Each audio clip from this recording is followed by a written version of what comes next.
I think Dan Kennedy said this, and I just love this quote. He says, you don't get customers to make sales. You make sales to get customers. And so the idea is that once you have a customer, then you want to get them to buy as many times as humanly possible. And so at this point, there's so many things that you can do to make a business make more money, right? And so you've got... Get this out of the way again. Oh, you're good. Yeah.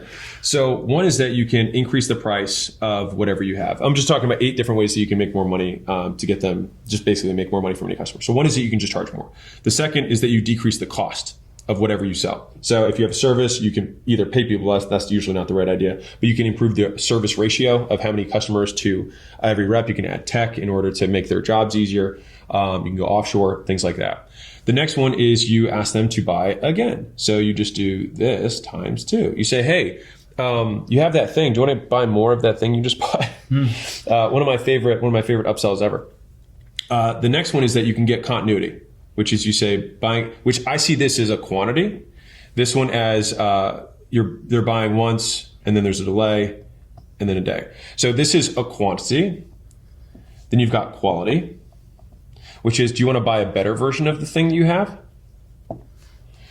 Then we have downsells. So it's like, hey, and this one, it's like, wait, how is this going to make me more money? So downsells make you more money in that if you turn a no into a yes. And so, okay, you don't want to buy the normal burger. Do you want to buy a junior burger? Do you want to buy a smaller one? Do you want to just buy the burger, not the other stuff? Okay. Then we've got cross sells, where you sell something different. So I'll go through this whole example real quick, but with a burger store, because everyone can understand it. So I can take my burger and make it more expensive. I can lower the cost of each burger for myself.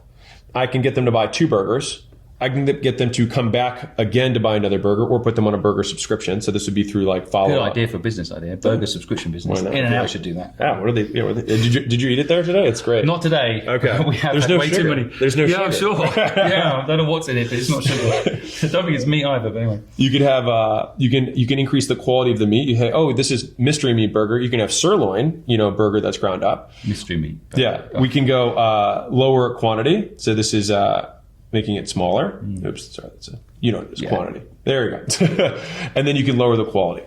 All right. Now, I don't like saying lower quality, but it's a more economical. HP. This is the HP strategy for all their printers. They start off as really good printers that never break, don't need an ink cartridge, and they reduce the quality. So you need ink cartridges, and you need the faster one, not the slower one. They make it slower, so you want to buy the faster one. One of the cool ways that you can increase LTV for almost any business is actually building a community around your business. And so I just became co-owner of Skool.com. And you can go there, and we have facilitated and made super, super easy getting a community built and monetized and thriving. And so whether you want to start a community business, which is one type of person, or you're already a business owner, it's a great way to increase the LTV of your customers, provide more value to them, and have one place that you can always disseminate all your information, all your announcements to them to continue to extend the LTV. And you can go to Skool.com/games, or just Skool.com, and you can start for free. And so you get the smaller burger, so you have less, or you go from regular meat to just completely questionable, like, what is this thing? Or you say, okay, what are the cross sells? Well, do you want fries with your burger? Do you want a drink with your burger? And so those are basically the 8 ways that you can get a customer to buy more stuff. And so the whole process, though, especially if you're doing a cross sell, which is very common in terms of what people are thinking about selling next, is that there's a problem solution cycle that exists in business, which is that if you actually solve a problem with whatever you do, you also create another problem. So all solutions create more problems, all problems create solutions. And so if you do accurately solve it, so let's say let's say someone has the burgers and all that stuff. Well, once someone's full, then I created a dessert problem, right? Which I can solve, with my milkshake or my ice cream cones or whatever, right? Just to use the very simple example. But if I solve the traffic to someone's site, then the next thing they're going to need help with is sales. The next thing they're going to need help with is delivery. There's always going to be something else that's going to happen. If you help someone lose 20 pounds, the next thing they're going to want is they're going to want to tone up, or they're going to want new clothes. There's a ton of things that happen as a result. But there's another piece that I'll bring up here, which is something that I have learned over and over again, which is that people enter hyper buying cycles. And so let's say that I sign up for a marathon, right? if I decide I'm going to start a marathon and then I go to the shoe store, the running shoe store, and I say, hey, I want some running shoes. If that business owner, it's like, well, they just bought the running shoes. I don't want to scare them away. I don't want to seem too salesy.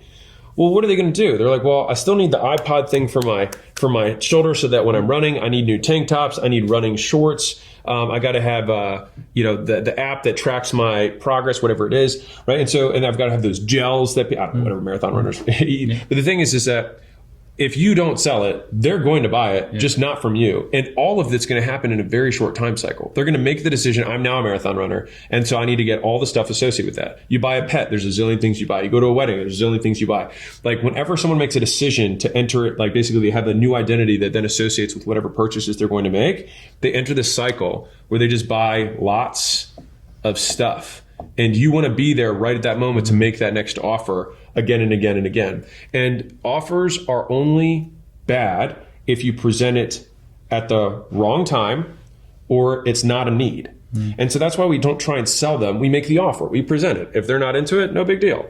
And so that's at least how I think through upselling and getting more out of every customer. Nike stores do this so well. You know, they put the socks on the way out to checkout, right? Okay. They put the gels and all that stuff. And brand plays such an important role in this because once you've got trusted, then people want to buy from you because they know, your shoes are good quality. Well, your tops are probably good quality. Your socks are probably good quality. Your armband's going to be good to put my iPhone in. Look at your bank account. Now look at mine. Now look at your bank account. Now back to mine. Sadly, it doesn't look like mine, but it could if you joined Skool.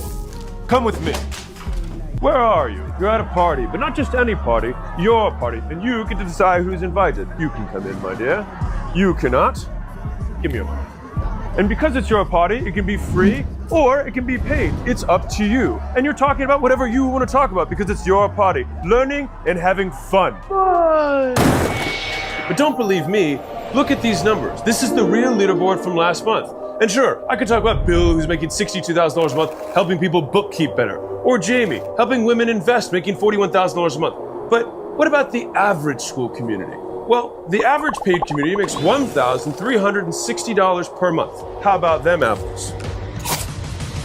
What's that? The ticket to the thing that you've always wanted to go to. My headquarters here in Vegas. Become one of the top 10 communities and you can fly out. Look over there. The ticket is now a torch. No, it's an engagement ring to the business of your dreams so that you can marry it forever. Because 1 out of 2 businesses on Skool create money online. Anything is possible on Skool. Click the link to start for free.